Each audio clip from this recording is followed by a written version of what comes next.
A woman stands beneath a cross. The world holds its breath. Even the air on Golgotha grows still as shadows lengthen and thunder grumbles on the edge of the sky.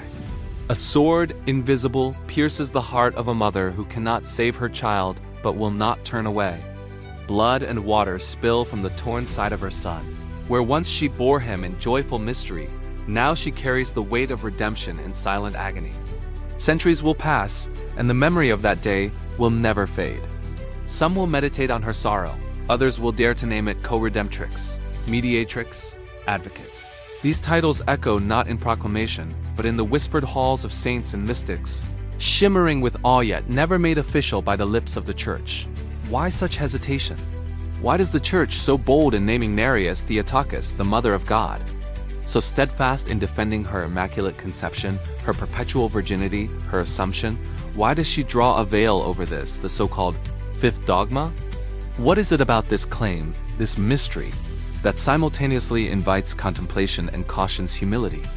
Perhaps the answer begins not in Rome's marble halls, but on that silent hill outside Jerusalem, where the agony of both son and mother redefined love forever. Tonight, let us trace the footsteps of a controversy stretching from Calvary to the Vatican.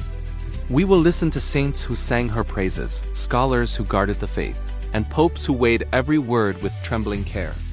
This is not only a story of doctrine, but of a love that bled at the core of humanity's redemption, a love that still calls to the heart centuries later. On Calvary, there is no need for words. The silence is more eloquent. A woman's pain, the pain of every mother multiplied. At the same time, the pain of every soul who has ever watched a loved one suffer powerlessly. Her son hangs upon the wood, the world's Redeemer. Yet here, in the shadow of his suffering, another mystery unfolds. Was Mary's agony merely that of a grieving mother?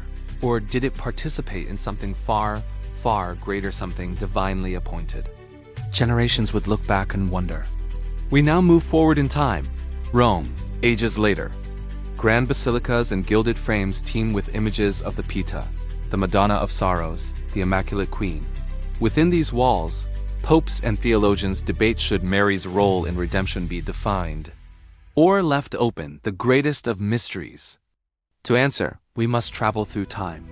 From Calvary's darkness, we journey through centuries, to the earliest voices of the Church, the gleaming quills of monastic scribes, the tumult of councils, and the modern papal chair where every dogma is a crossroads of faith. The Church affirms 4 Marian dogmas with unwavering clarity. She proclaims Mary as the Mother of God, who bore God incarnate in her womb by divine grace. She testifies that Mary was conceived without sin, preserved entirely by God, so she could be a worthy ark for the new covenant. She upholds her perpetual virginity, a sign of her total consecration and God's miraculous intervention. And she declares her Assumption body and soul lifted into heaven, a foretaste of what awaits the faithful. But some, with hearts aflame for the mystery, wonder if something remains unsaid. Is there, hidden in tradition, a fifth reality? That Mary, by a singular grace, was allowed to draw nearer than any other human being into the drama of salvation? Not the Redeemer never equal, but uniquely with the Redeemer, her own yes, or fiat, echoing through eternity. We look to the saints for answers, for in their lives and writings, the seed of this doctrine germinated. Travel now to ancient Smyrna, 2nd century. Irenaeus, disciple of Polycarp, disciple of the Apostle John himself, is troubled by heresies that corrupt the gospel. He pens, "The knot of Eve's disobedience was untied by Mary's obedience. Where Eve brought death, Mary brings life by her humble assent." For Irenaeus, Mary is already the new Eve, her cooperation, a balm for the primal wound. Centuries pass. In misty monasteries, the chant of monks fuses contemplation and theology.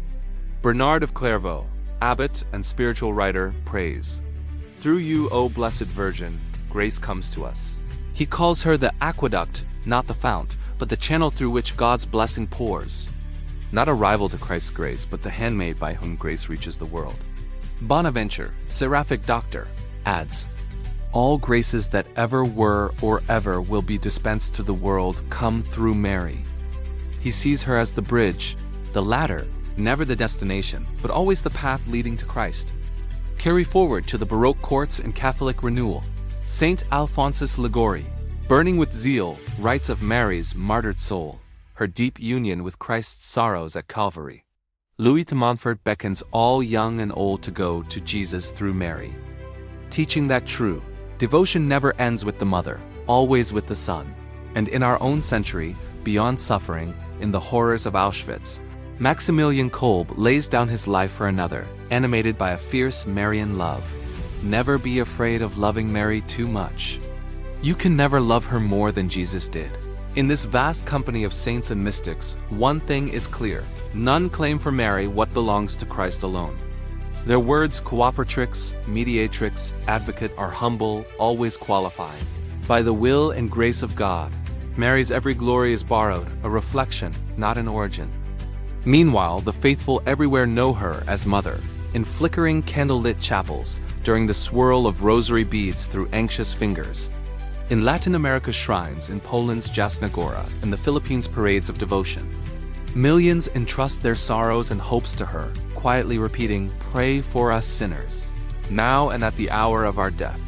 Yet even as devotion deepens, the Church's teachers sense a peril.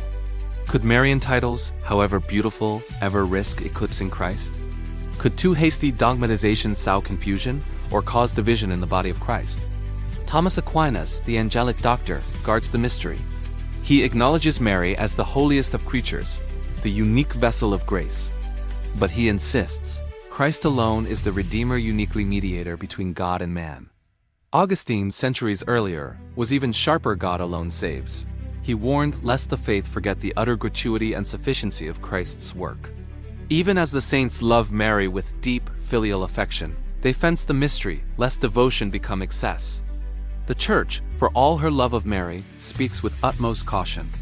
Dogma is not poetry. It is a sword that binds and divides, and its edge must be honed with fear and trembling. The popes, spiritual fathers to billions, tread carefully. Pius IX and Pius XII, so Marian in heart, stopped short of naming Mary Co-Redemptrix. John Paul II, himself the Totus Tuus Pope, devoted to Mary's Immaculate Heart, often called her Co-Redemptrix, never Redeemer. Benedict XVI, the gentle theologian, counsels restraint. Let devotion flower, but do not rush to definition. At the Second Vatican Council, the world's bishops discern how to speak of Mary in an ecumenical age. In Lumen Gentium, they declare her mediatrix, but always subordinate, in no way diminishes or adds to the unique mediation of Christ. The dogma, if proclaimed, must unite, never divide. In this spirit of holy caution, theologians labor lovingly over every word, ever aware of the responsibility before God and the danger of unintended confusion. Still, the longing persists. In the hearts of the faithful, the sense endures that Mary's unique yes, her fiat, never withdrawn links her to the world's redemption in a way more profound than words can tell. What does this mean for us, for anyone who dares to approach the foot of the cross? Perhaps the answer lies not in defining, but in encountering the mystery. Return again to Calvary. The world's darkness seems complete, and yet, at this moment of agony, redemption is born. Mary stands near, her heart breaking open in union with her Son. What mother would not wish to swap places, to suffer if only to spare her child? And yet, Mary does not resist. She consents a passive cooperation, a fiat in suffering. Her let it be does not undo the pain, but transforms it. Some theologians call this the martyrdom of the heart, a real, though different, sacrifice given out of love. Does this suffering add anything to Christ's infinite merit? No.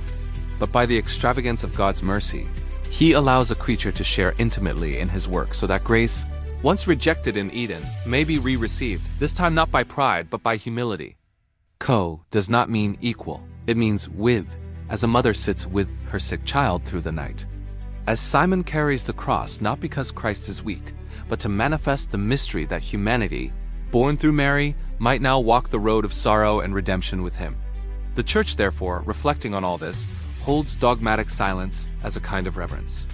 Not everything that is true is to be spoken in the same way or to the same purpose. Some mysteries ask us not to define but to adore. Even so, Mary's role in salvation and in our lives is ever Christocentric. Her suffering always points to her Son. Her fiat is never a detour, but the very way by which Christ comes to us. In the practice of the Church, this truth lives.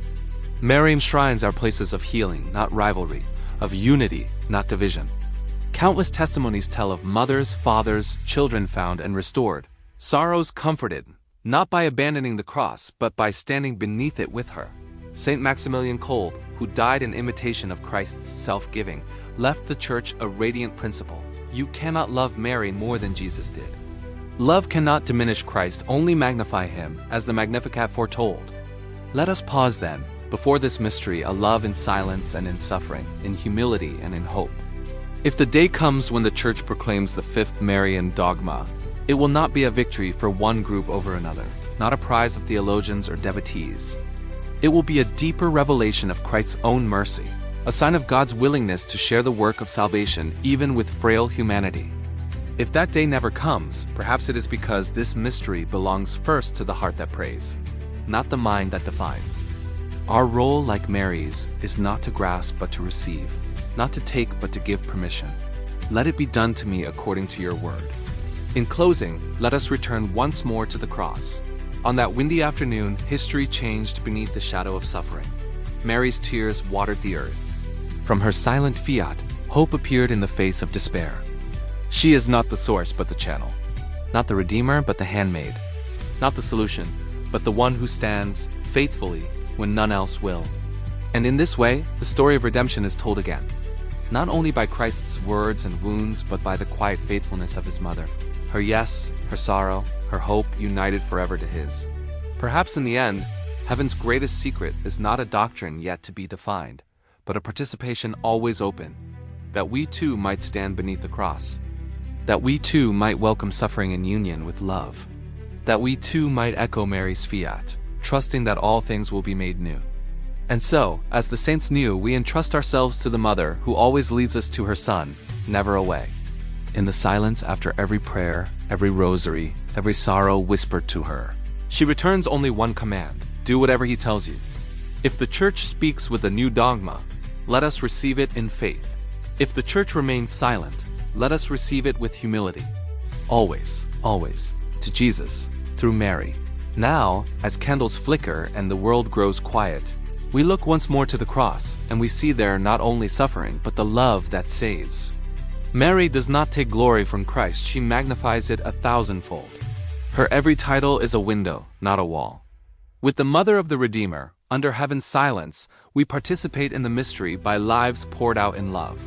Because in the end, we can never love Mary more than Jesus did.